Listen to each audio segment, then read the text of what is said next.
The highway didn't feel real anymore. It hadn't for a while. I'd been driving for hours through a stretch of road so empty it felt abandoned by time itself.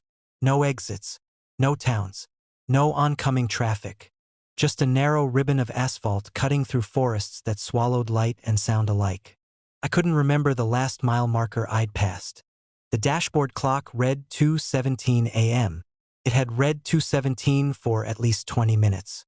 At first, I tried to rationalize it. Cheap car clock, signal interference, fatigue.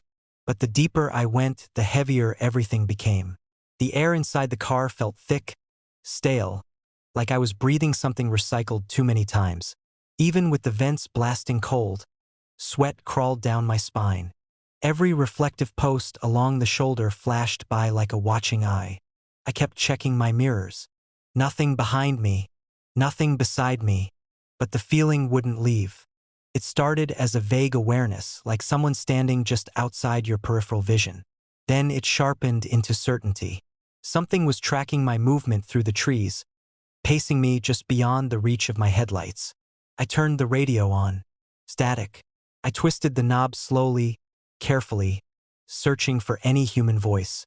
Every station collapsed into the same dry hiss. Beneath it, barely audible, I thought I heard whispering.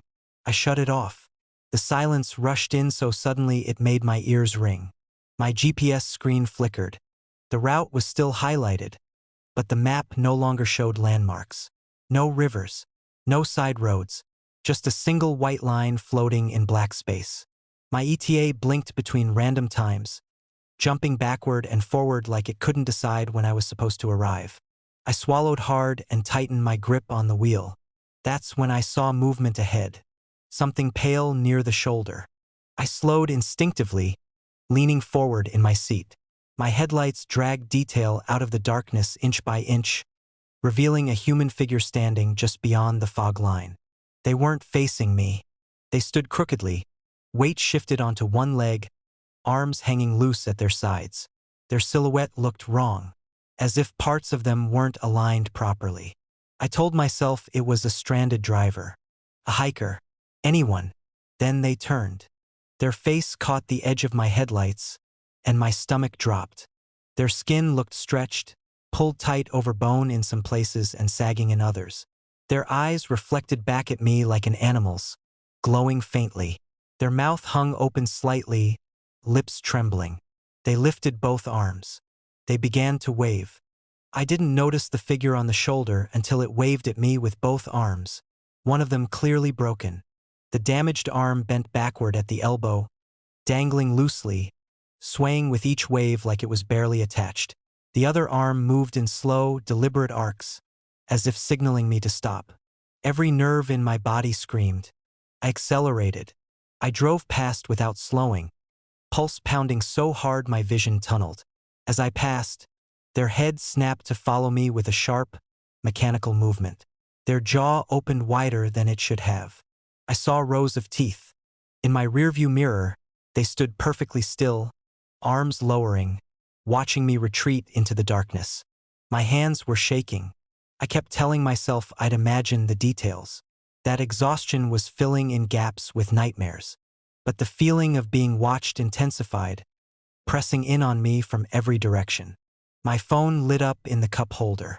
No notification, just light, then darkness. At the next bend in the road, my headlights swept across the trees and caught the figure again. This time, they were standing directly in the center of my lane. I slammed the brakes. The car skidded violently, tires shrieking. The figure didn't react. They didn't flinch. They just stood there, staring straight through the windshield. Up close, they were worse. Their joints bulged beneath their skin, distorted like something had rearranged them incorrectly. Their eyes were too large. Their smile was too wide. The broken arm hung longer than the other, stretched by gravity. I swerved around them at the last second, nearly losing control as I crossed into the opposite lane. I didn't look back. I didn't want to see where they went. But a minute later, they were on the shoulder again. Same posture, same broken arm, same empty smile. That's when panic truly set in. They weren't chasing me. They were waiting for me, My GPS stopped responding. The arrow stayed frozen while the road continued sliding beneath it. The mile markers began repeating in reverse order. 143 again. The forest closed in tighter with every pass, branches arching overhead until the highway felt like a tunnel dug through living wood. Shadows crawled unnaturally across the pavement, stretching toward my tires. The figure began appearing more frequently, sometimes standing, sometimes crouched low near the trees. Once, I saw them keeping pace beside my car, their limbs moving in sharp, jerky motions, head tilted at an impossible angle as they matched my speed. Each time they were closer. Each time they looked more damaged. I started hearing breathing inside the car. Soft, wet, not matching my own. Something brushed the roof. Something scraped along the passenger door. I begged out loud for the road to end. At mile marker 143, again the engine died. Everything went quiet. The headlights stayed on, illuminating empty asphalt and looming trees. My dashboard flickered once, then went dark. The car rolled to a stop. For several seconds, there was nothing. Then I heard footsteps, slow, uneven, approaching from behind. I locked the doors, heart slamming against my ribs hard enough to hurt. In the rearview mirror, they stepped into view. Their broken arm dragged along the pavement, producing a soft, wet scraping sound. They leaned forward until their face pressed against my back window, breath fogging the glass. Their eyes met mine. They smiled. They raised their good hand and tapped once. The sound echoed through the cabin. My phone lit up. A single message appeared. No sender. Just 4 words. You passed it on. The driver's door unlocked itself. Cold air flooded the car.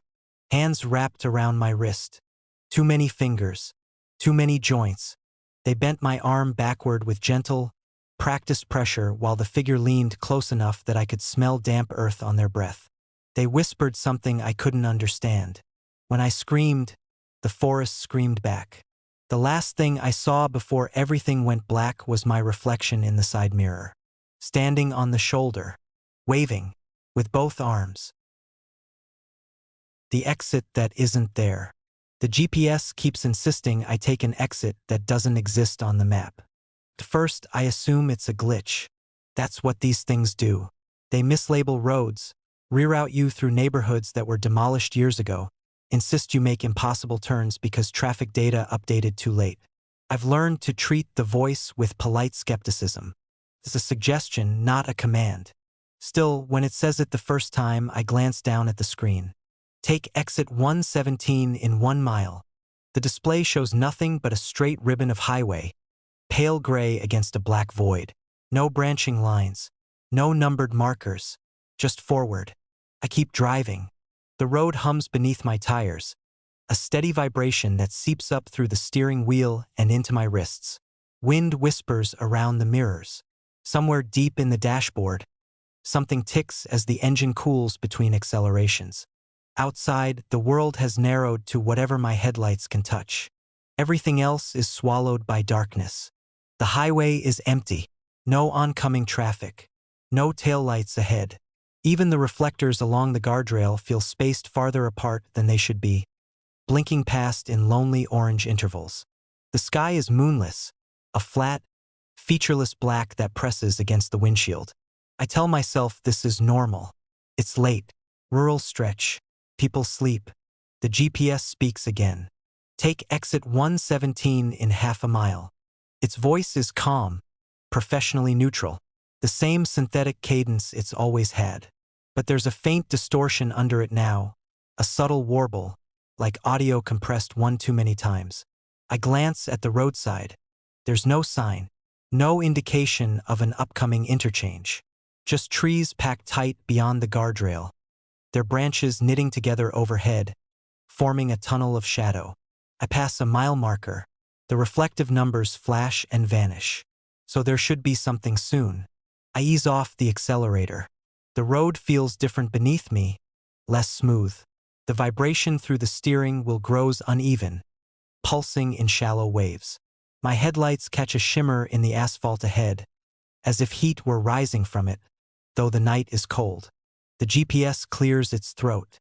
The sound makes my skin crawl. Take exit 117 in 500 feet. I slow further. There's still nothing. No ramp. No shoulder widening. No break in the guardrail. The map remains stubbornly blank, the route line stretching straight into darkness. I pass where the exit should be. Nothing happens. The GPS goes silent. For a few seconds, only the road noise exists. The low roar of tires. The whisper of air. My own breathing, suddenly too loud inside the car. Then the screen refreshes. The route redraws itself. A thin white line peels away from the highway, curving into the black. Exit 117 appears. It wasn't there before. My stomach tightens. I tell myself it just loaded late. Signal delay. Bad reception. That happens out here. Except the roadside still shows nothing. No reflective arrow signs. No numbered placards. Just forest and darkness sliding past my windows. The GPS speaks again, softer this time. You missed your exit. I grip the steering wheel harder. I couldn't take it, I say aloud, surprised by how fragile my voice sounds. There was nothing there. The GPS doesn't respond. For a moment, I consider ignoring it entirely, staying on the highway, letting the system reroute me back to something familiar. But the reroute never comes. Instead, the distance counter begins to climb. Recalculating. Recalculating. A new instruction fades onto the screen. Make a U-turn when possible. I laugh, a short, brittle sound. There is no place to turn around. The median is a concrete barrier. The shoulders are narrow and uneven. The forest crowds close on both sides. Unable to comply, I tell it. The GPS waits. Then, continue forward for 2 miles. Relief washes through me, thin and temporary. Fine. Forward I can do. The road bends gently, then straightens again. The trees seem taller now, their trunks vanishing upward beyond the reach of my headlights. The darkness feels thicker, heavier, like it has weight. After a minute, the GPS speaks. Take exit 117 in 1 mile. My pulse stutters. That's not possible, I whisper. The map shows the exit again, the pale line curling away from the highway. Pulses faintly, as if trying to draw my attention. I watch the roadside carefully this time. First, there's still nothing. Then, gradually, I notice a change in the pavement ahead. A subtle widening of the right shoulder. A faint break in the rhythm of the reflectors. The guardrail begins to dip, almost imperceptibly. The exit is assembling itself. Not all at once, piece by piece, like reality buffering. The GPS voice carries a new texture now. A slight echo, as though it's speaking from the bottom of a stairwell. Take exit 117. I slow to a crawl. A green sign materializes at the edge of my headlights. It's small, unlit, the reflective paint dull and patchy. Exit 117. No destination listed. Just the number. The ramp curves away into darkness so deep it seems to absorb the light aimed at it.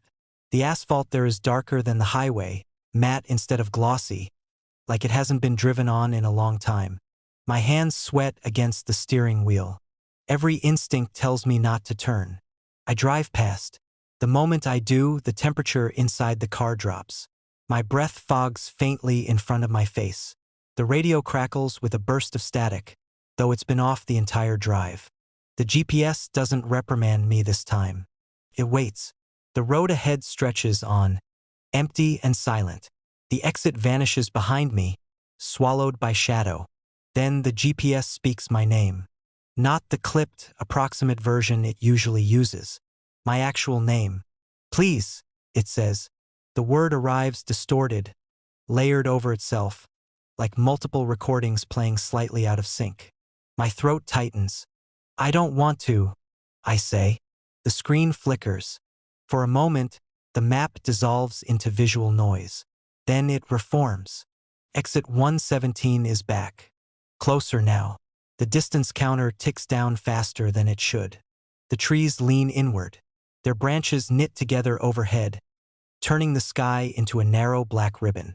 The headlights feel weaker, their beams swallowed after only a few yards.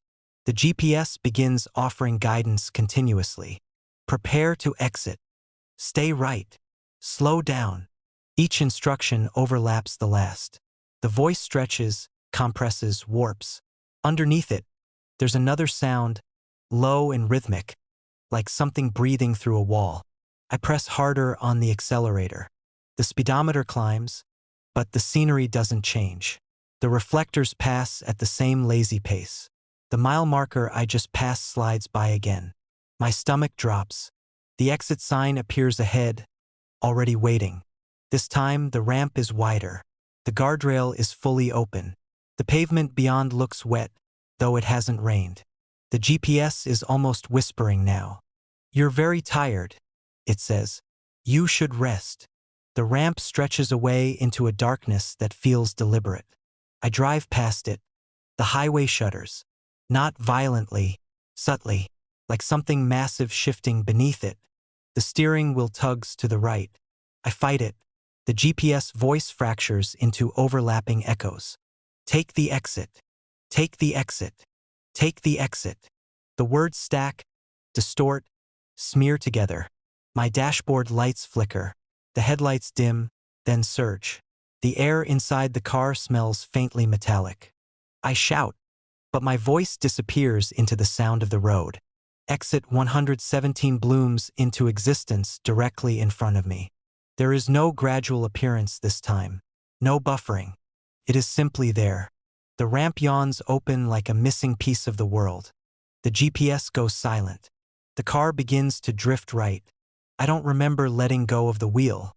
As I cross onto the darker asphalt, the highway behind me collapses into shadow, and my headlights illuminate only a narrow corridor of pavement ahead. There are no reflectors here, no signs, just trees pressed close on both sides, their branches arching overhead. The GPS screen is black. In its reflection, I see something moving in the back seat. Not clearly, just a shift in the darkness.